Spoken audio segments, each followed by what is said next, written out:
Waxaa weli dalka Kenya ka taagan kiiska 6 haween Soomaali ah oo dhawaan lagu qabtay garoonka diyaaradaha ee magaalada Nairobi ee Jomo Kenyatta kuwaas oo watay lacag ka badan 850,000 oo doolarka Mareykanka ah.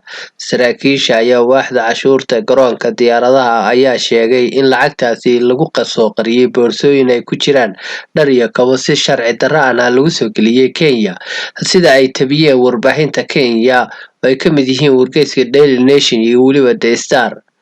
Lacagtan ayaa lagu qabtay kadib markii baaritaan lagu sameeyay boorsooyinkii ay wateen haweenka Soomaaliyeed oo la sheegay inay ka soo degeen diyaaradda Ethiopia Airlines oo ka timi waddanka Hindiya. Bayaan ay soo saartay waaxda cashuurta ee Kenya ee magaceeda loo soo gaabiyo KRA ayaa lagu sheegay in dumarkan loo gudbiyay booliiska si ay ugu sameeyaan baaritaan dheeraad ah kaasoo lagu ogaanayo meesha ay ka keeneen lacagta iyo weliba cadeymo kale oo ku gadaaman arrintooda. Booliiska ayaa la dhowrayaa inay la xiriiraan dowladda Hindiya si loo ogaado cidda iska leh lacagtani. Kenya waxaa mamnuuc ka ah in xuduudeeda lala soo galo lacag caddaan ah aan la ogolaansho loo haysan. Qodobka 12aad ee xeerka dowladda Kenya ay u sameysay dambiyada la xiriira lacagaha ayaa dhigaya in qofkii walba waddanka soo gelaya ama ka baxaya lagula xisaabtamo lacagaha uu wato. Laba shardi oo ku xidhan la safridda lacagta dalka Kenya in lala soo galo in lacagtu aysan ka badnaan 10,000 oo doolarka Mareykanka ahna lacagta u dhigata intaasi. Inta lacagtaasi ka badan tiradaasi loo qaato fasax ka hor intaan lala soo safrin.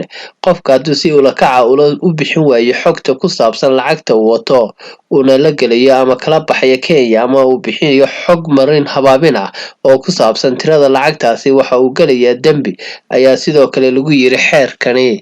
Haddaba waxaa lagu haystaa dumarkan Soomaaliyeed ee 6 ka kooban inay hab sharci darro ah lacag ku soo geliyeen dalka Kenya, lacagtaas oo aanay caddeyn meesha laga keenay iyo sida lagu helay. Suleymaan Bashiir Saalax oo ka mid ah qareenada Soomaaliyeed ee dalka Kenya ayaa qaba in haddii ay baaritaanku ku caddeeyaan isla markaana ku sheegaan halka ay lacagtani ka keeneen iyo waxa ay ka shaqeynayeen aysan dambi yeelan doonin. Baaritaan haddii ay dowladda uga caddaato in lacagtani ay si xalaal ah ay ku keensadeen ama ay caddeyn karaan sida ay lacagtani ku abuureen markaasi dambi ma laha ayuu yiri qareen Suleymaan.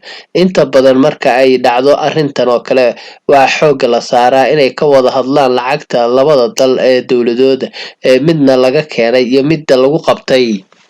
Haweenkan ka kooban 6 maadaama ay hadda ka yimaadeen dalka Hindiya waxaa suurtagal ah in dowladda Kenya ay xiriir la sameyso dalkaasi Hindiya si loo ogaado lacagtani waxa ay tahay.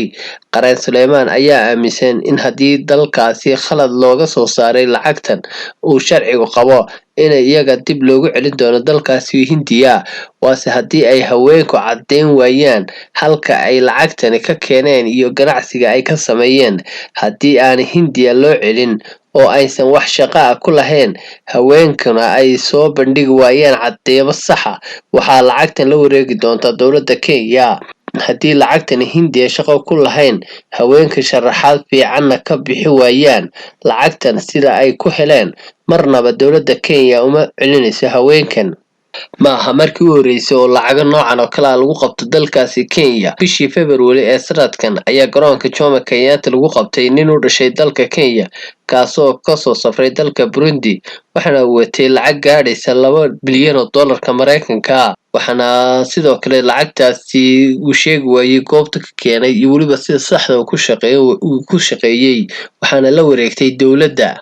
Kiiskan ayaa laga yaabaa lacagahan haddii ay caddeyn waayaan haweenka Soomaaliyeed ee 6 ah in ay la wareegi doonaan lacagtaasi dowladda Kenya ay la wareegi doonto. Xilligan lacagtani lagu qabtay dalka Kenya ayaa ku soo aadaysa xilli dacwad ay ka socoto dalkaasi Mareykanka oo halka qaar kale oo Soomaali tiro badan lagu xidhay laguna eedeeyay inay lunsadeen lacago gaadhay 250 milyan oo doolarka Mareykanka kuwaas oo loogu talagalay in lagu quudiyo dadka danyarta iyo weliba carruuraha xilligii uu socday xanuunka safmareenka ee coronavirus. waxaana sidoo kale xabsiga ku jira Soomaali gaadhaysa 50 qof halka kuwa kalena lagu daba jiro magaalada Minneapolis ee dalkaasi Mareykanka. sidoo kale dhawaan ayay ahayd markii ay shaaciyeen hay'adda FBI ee Mareykanka in lacago tiro badan oo lacagihii lagu dhacay xanuunka safmarka ee corona ee dalka Mareykanka in lagu maalgashay dalkaasi Kenya ayay ku soo aadaysaa lacagtani. waxaana moodaa lacagtani inay u egtahay inay tahay lacagtaasi walow aanaysan caddeyn rasmi ah laga hayn halka lacagtan ay ka keeneen haweenkan Soomaaliyeed ee gaadhaya 6 ah kuwaasoo lagu hayo xabsiga magaalada Nairobi ee dalka Kenya laguna qabtay garoonka diyaaradaha Jomo Kenyatta iyagoo kasoo dejiyay lacag gaadhaysa $850,000 oo dollarka Mareykanka kuna waday boorsooyin laga soo buuxiyay kaba iyo dhar.